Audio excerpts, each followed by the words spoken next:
প্রিয় দর্শক, আমি এখন অবস্থান করছি ঢাকা সিলেট মহাসড়কের মাধবদী বাস স্ট্যান্ড এলাকায়।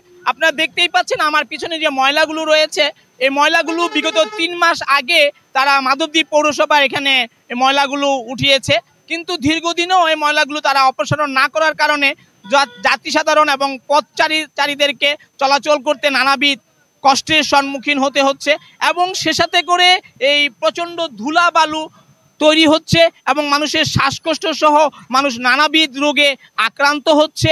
কিন্তু আসলে এই ময়লাগুলা অপসারণ করার দায়িত্বটা কার? সেটা কি মাধবদী পৌরসভার নাকি রোডস অ্যান্ড হাইওয়ের?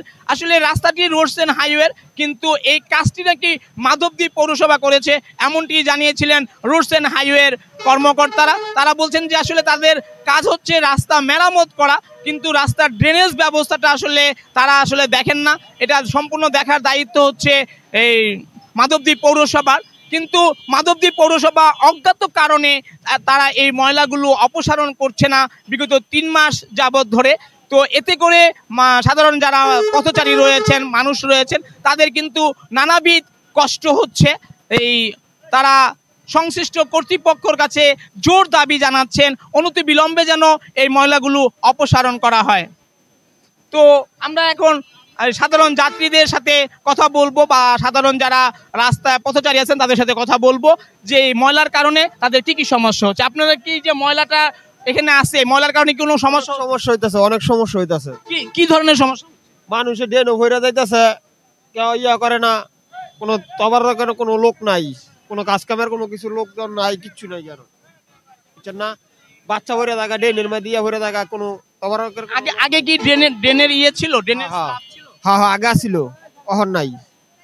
স্ল্যাবগুলো কি হয়েছে? ভাঙিয়ে গেছে গা, ভাঙিয়ে গেছে ভাঙ্গা ভরে গেছে গা। বাচ্চা বর্তাছে, কোনো মানুষ নাই। প্রতিদিনই দুর্ঘটনা ঘটতেছে, ডেলি অ্যাক্সিডেন্ট মানে হইতাছে, কিছু করার নাই। ডেলি হইতাছে। এই যে বাস কাউন্টারের সামনে যে ময়লা আবর্জনাগুলা ফেলে রাখছে, এটা কারা ফেলছে বলতে পারেন? সিএমপি লোকে ফেলছে। আজকে প্রায় 1.5 মাস হয়ে গেছে, 1.5 মাস ধরে এই অবস্থা। আমরা তো মনে করেন ধুলাবালির জন্য চলাফেরা করতে পারি না। এদিকে এটার জন্য মনে করেন ময়লার জন্য আমরা এদিকে নামাজ পড়তে পারি না, মসজিদের নামাজ পড়তে পারে না এখানে। ঠিক আছে, অনেক ঝামেলা হইতেছে এটার জন্য।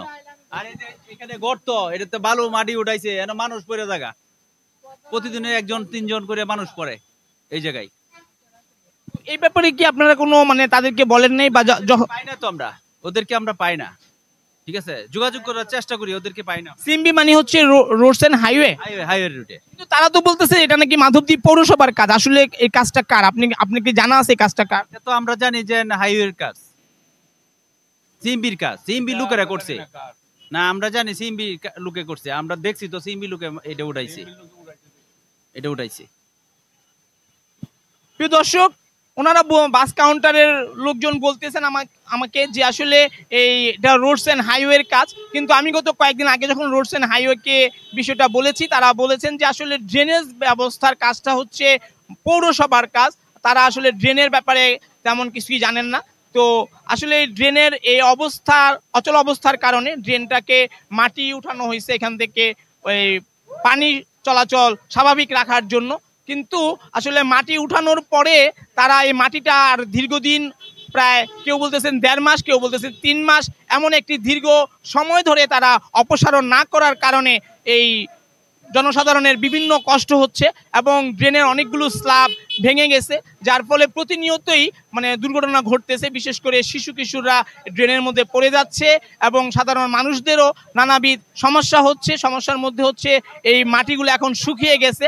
মাটিগুলো তো ভিজা অবস্থায় ছিল, তখন হয়তো একটু নরম ছিল, কিন্তু এখন এই মাটিগুলো শুকিয়ে গেছে। মাটি শুকানোর কারণে মাটি থেকে ধুলা বালু তৈরি হচ্ছে এবং মানুষ নানাবিধ সমস্যায় ভুগছে।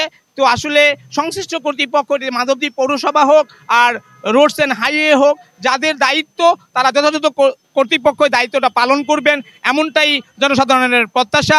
নরসিংদীর মাধবদী থেকে সৈয়দ আমিনুল ইসলাম, প্রান্তিক সংবাদ।